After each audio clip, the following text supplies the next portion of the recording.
बांडीपुरा में 13 वार्डों पर मुश्तमिल म्युनिसिपल कमेटी सुंबल में वोट डालने का सिलसिला जारी है। इस म्युनिसिपल कमेटी में 13 में से सिर्फ 11 वार्डों पर वोट डाले जा रहे हैं, जबकि 2 वार्डों पर 2 आजाद उम्मीदवार पहले ही बिला मुकाबला कामयाब करार दिए जा चुके हैं। 33 उम्मीदवार मैदान में हैं, जिनमें बीजेपी और कांग्रेस के अलावा आजाद उम्मीदवार भी शामिल हैं।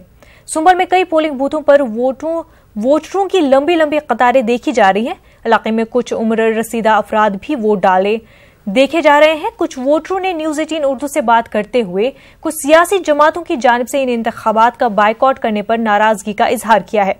उन्होंने कहा कि इस इलेक्शन में गरीब उम्मीदवार खड़े हुए हैं और वो अपनी गरीब बस्तियों के मसाइल हल करने के लिए इस चुनाव में हिस्सा ले रहे हैं। पोलिंग के दौरान पूरे सुंबल इलाके में हिफाजत के सख्त इंतजाम किए गए हैं। इशू पतमन 12 वरियस वोट रहे, चाहे कुछ पार्टी आई, कांग्रेस आई, बाकी NC आव, बाकी जमात आई, आम वोटर बेचार गसान जाय क्या तम सम कर इलेक्शन रूद सही म्युनिसिपल इलेक्शन अत मे लक्ट खानदान गसान खड़ा क्या सह वातान ऑफिस मज कुछ जाए कुछ दफ्तर मज क्या तमिस पता इलाकस मज कस प्रॉब्लम सह हेक हल बेचार कर आज कोर लूको अमे मूजूब सपोर्ट क्या लूकन जरूरत वनकस क्या अगर पगह वो असम्बली इलेक्शन तम सात कर बाइकाट कह तम सात कर कह पार्टी बाइकाट कह इत आज कोर क्या आज कस मिनिस्टर सुन बच लड़ान कह आज आम इंसान लड़ान गरीब इंसान आज इलेक्शन लड़ान। हमारे यहाँ सिक्योरिटी के इंतजाम बिल्कुल ठीक हैं, अच्छे से चल रही है वोटिंग और जो वोटर हमारा है वो बिल्कुल सेफ फील कर रहा है। अच्छे से लोग आ रहे हैं, स्मूथ इलेक्शन चल रहा है और हर जगह पे सिक्योरिटी के इंतजाम बिल्कुल ठीक है। बांडीपुरा में आज म्युनिसिपल कमेटी सुंबल के लिए इंतखाबी अमल सुबह 6 बजे शुरू हुआ। यहाँ पे 11 वार्ड्स ऐसे हैं जहाँ पे आज पोलिंग होने जा रही है। 2 वार्ड्स पे जो उम्मीदवार है उनको पहले ही बेला मुकाबला कामयाब करार दिया गया है। कुछ पोलिंग बूथ्स पे हमने देखा कि वोटरों की लंबी लंबी कतारें देखने को मिल रही है जो वहाँ पे अपना वोट डाल रहे हैं और कुछ पोलिंग बूथ्स पे लोग आ रहे हैं और अपना वोट कास्ट कर रहे हैं। पूरे सुंबल एरिया में जो सुरक्षा के इंतजाम हैं वो इंतहाई कड़े हैं और फिलहाल सुंबल इलाके में जो वोटिंग का अमल है वो ऐसे तरीके से जारी है। न्यूज़ 18 उर्दू के लिए सुंबल बांडीपुरा से मैं हूँ सईद। देखिए, आज तो ये कौंसलर का वार्ड मेंबरी का इलेक्शन जो हो रहा है, इसका मकसद यही है कि हम लोगों का नेक काम करें, जो साफ सफाई है वो करनी है और जो और भी डेवलपमेंट यहाँ पे बहुत सारे काम है, गली कोचियाँ हैं उनको बनानी है, अच्छे से बनाना है, सजाना है। खासकर हमें ज़्यादातर फोकस देना है सफाई के ऊपर। मारने वाले से बड़ा हो जाए बचाने वाला, तो इंसान क्यों डरे नेक काम में। जब नेक काम हो तो खुल के करो, उसमें हर एक ही अप्रिशिएट आती है, हर एक देखता है कि नहीं ये नेक काम जो करे तो उसमें कोई डर नहीं होता है। बुरा तो बुरा ही होता है, उसका सबका डर हो जाए। इंशाल्लाह तो हम नेक काम में जा रहे हैं, लोग आ रहे हैं, वो डाल रहे हैं। इस वक्त जिसको डालना है ये समझ रहे हैं कि नहीं बेहतरी आ जाएगी, अच्छाई आ जाएगी, तो वो लोग। बल्दियाती चुनाव के मुतालिक ये थे बीजेपी उम्मीदवार। आगे बढ़ते हैं। बल्दियाती इंतखाबात के दूसरे मरहले में जिला रामबन में पोलिंग पूरे जोशो खरोश के साथ जारी है। सुबह 6 बजे से शुरू हुई वोटिंग के बाद 10 बजे तक कल 15% वोटिंग रिकॉर्ड की गई। म्युनिसिपल कमेटी रामबन के वार्ड नंबर 2 से बीजेपी उम्मीदवार की वोट डालने के बाद अचानक दिल का दौरा पड़ने से मौत हो गई, जिसकी वजह से वार्ड में वोटिंग बंद कर दी गई। ताहम जिला के बाकी वार्डों में वोटिंग का सिलसिला जारी है। नौजवान, खवातीन और बुजुर्गों की काफी तादाद वोटिंग बूथ पहुंचकर अपने हक राय दही का इस्तेमाल कर रहे हैं। सियासी जमातों के लीडर्स भी पूरे जिले में मुतहरिक हैं। इलेक्शन महकमे की फ्लाइंग स्क्वाड हर पोलिंग बूथ पर पहुंचकर वोटिंग का जायजा ले रही है। सिक्योरिटी के तौर से भी जिला भर में पुख्ता इंतजाम किए गए हैं। वाज़ेह है कि जिला भर में बल्दियाती इंतखाबात के ताल्लुक से काफी जोश खरोश पाया जा रहा है।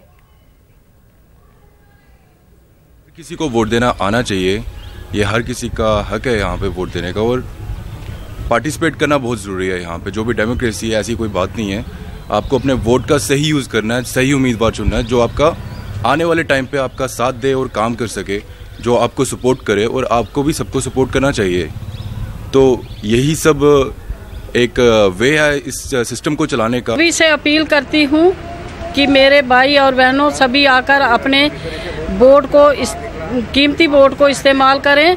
जो भी आपको कैंडिडेट अच्छा लगता है उसी को वोट दें, पर अपना वोट जो है वो जाया मत करें। मैं यही से सभी भाई बहनों से अपील करती हूँ। जम्मू कश्मीर में बल्दियाती इंतखाबात के दूसरे मरहले में जम्मू के जिला कठुआ के 6 म्युनिसिपल वार्डों में वोटिंग जारी है। इस सिलसिले में सिक्योरिटी के सख्त इंतजाम किए गए हैं। इस इंतखाबात में लोग बढ़ चढ़ कर हिस्सा ले रहे हैं। आज सुबह से ही लोगों की लंबी लंबी कतारें पोलिंग बूथ पर देखने को मिल रही हैं। बहुत अच्छी चेंजिंग आएगी इस बार। हमारे जो यूथ है, हमारी जो माता बहनें हैं, सभी इस बार तंग आई हैं। उन्हें चेंजिंग लाने के लिए चेंज फॉर वोट होगा इस बार, और जबरदस्त चेंजिंग आएगी। मैं कहता हूँ एक बहुत जबरदस्त बदलाव होगा इस बार।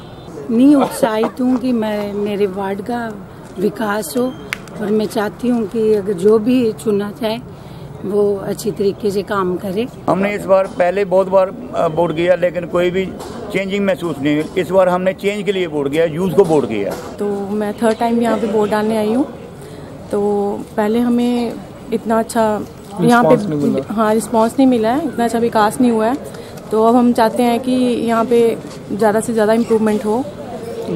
बांग्लादेश की एक अदालत ने अपोजिशन रहनुमा को उम्र कैद की सजा सुनाई है। खुद साख्ता जलावतनी इख्तियार किए हुए तारिक रहमान बांग्लादेश की मरकजी अपोजिशन जमात के कायम मकाम सरबराह हैं। वो साबिक वजीर आजम खालिद जिया के बेटे हैं। उन्हें 2004 में मौजूद वजीर आजम शेख हसीना पर एक ग्रेनेड हमले के मुकदमे में ये सजा सुनाई गई है। इस हमले में शेख हसीना जख्मी जबकि 20 दीगर अफराद हलाक हुए थे। इसी मुकदमे में 19 दीगर अफराद को सजाए मौत सुनाई गई है। सजाए मौत पाने वालों में 2 साबिक वुज़रा भी शामिल हैं।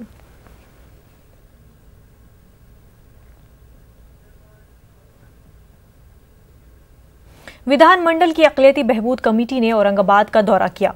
इस दौरे में वक्फ जायदादों का मुआयना किया गया। इसके बाद हुई मीटिंग में कई अहम फैसले लिए गए, जिसमें अक़लियतों के लिए औरंगाबाद में ITI के क़याम का फैसला अहम है।